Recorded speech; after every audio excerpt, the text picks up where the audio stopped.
रुक रुक के पेशाब आना 50 साल की उम्र के बाद बड़ी कॉमन प्रॉब्लम है, जिसके लिए हमें घबराने की कोई ज़रूरत नहीं है। इसके विषय में मैं आपको कुछ बताऊंगा। मैं डॉक्टर अंकुर अग्रवाल, यूरोलॉजिस्ट हूँ गुवाहाटी अपोलो हॉस्पिटल में।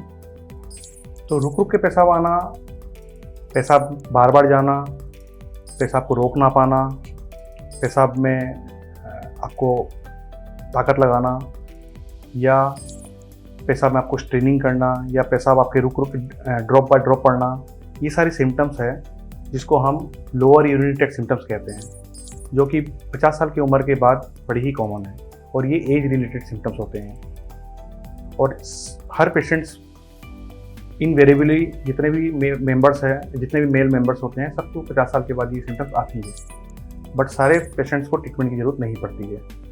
इस विषय में जानना ज़रूरी होती है कि आप सिम्टम्स आपको क्या है और उससे आपको क्या करानी चाहिए।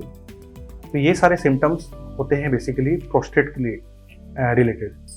अब आप पूछोगे मुझसे कि प्रोस्टेट क्या होती है। तो प्रोस्टेट एक ग्रंथि होती है जो कि एक ऑर्गन है जो हमारे पेशाब के रास्ते में पाई जाती है, जो सिर्फ मेल में होती है। ये सारे सिम्टम्स सिर्फ मेल में मेनली पाए जाते हैं, ये फीमेल्स में नहीं होती। ये मेल स्पेसिफिक ऑर्गन है और ये होती है हमारी जो पेशाब की थैली होती है, जिसको हम यूरिनरी ब्लैडर कहते हैं, उसके नीचे की तरफ में। तो उम्र के साथ में सबकी प्रोस्टेट में एनलार्जमेंट आती है, थोड़ी प्रोस्टेट बढ़ती है साइज। तो नॉर्मली क्या होती है, प्रोस्टेट की साइज होती है 15 से 18 ग्राम, जो उम्र के साथ में बढ़ते जाती है। तो ये जब बढ़ती है तो रास्ते में रुकावट करने के कारण आपको ये पेशाब के सारे सिम्टम्स आते हैं। तो आपको अगर ये सिम्टम्स आपको आ रहे हैं तो आपके लिए ये जानना जरूरी है कि आपको ये सिम्टम्स क्यों हैं और इसके लिए आपको क्या करनी चाहिए। तो सबसे पहले हम ये बताएंगे कि आपको क्या करनी चाहिए इसमें। तो अगर आपको सिम्टम्स बहुत ज़्यादा आ रही है तो आपको सबसे पहले यूरोलॉजिस्ट के पास आपको एक जाके दिखाना है उनको।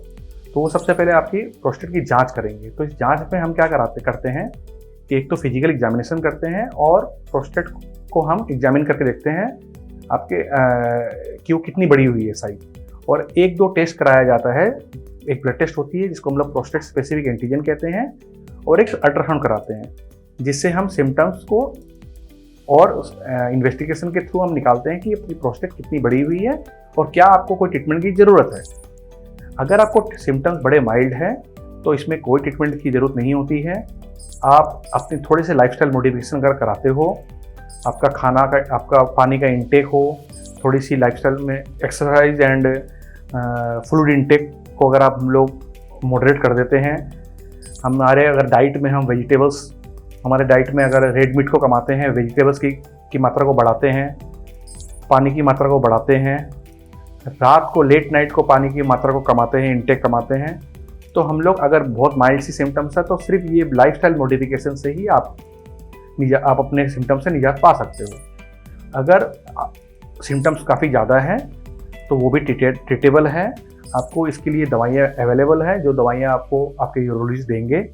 वो दवाइयाँ का सेवन आपको करना है और वो काफ़ी हद तक कंट्रोल में रहा जा सकता है। अगर सिम्टम्स बहुत ही ज़्यादा है कि आप पेशाब को रोक ही नहीं पाते हो, पेशाब आपको हर 5 मिनट 10 मिनट में आपको अगर पेशाब करना पड़ता है, आपको पेशाब की आपकी जो स्पीड है वो बहुत ही कम है, और इसके या फिर ये सब के रिलेटेड आपको कोई और कॉम्प्लिकेशन हो रही है। कॉम्प्लिकेशन क्या हो सकती है इसमें कि आपकी पेशाब कभी बंद हो सकती है। अगर आपकी पेशाब बंद हो गई हो, आपको कोई अर्जेंटली इमरजेंसी में आपको पेशाब आपकी बंद हो गई हो, आपको कोई नली डलवाना पड़ जाए, या कोई कॉम्प्लिकेशन के कारण में किडनियों में प्रॉब्लम आना शुरू हो जाए, या कोई इसके कारण से आपको पेशाब के रास्ते में पथरी बन जाए, या पेशाब में खून आ जाए, तो ये सब कॉम्प्लिकेशंस हो सकते हैं। तब फिर आपको अर्जेंटली दिखाना होता है, जिसकी ट्रीटमेंट होती है आइदर वो आपके जो डॉक्टर हैं वो आपको मेडिकली ट्रीट करेंगे, या फिर आजकल इसके बहुत ही नॉन इन्वेसिव और मिनिमल कट के द्वारा, बिना कोई कट के द्वारा, बिना कोई टाँके के द्वारा, दूरबीन से और लेजर से इसकी सर्जरी की जाती है।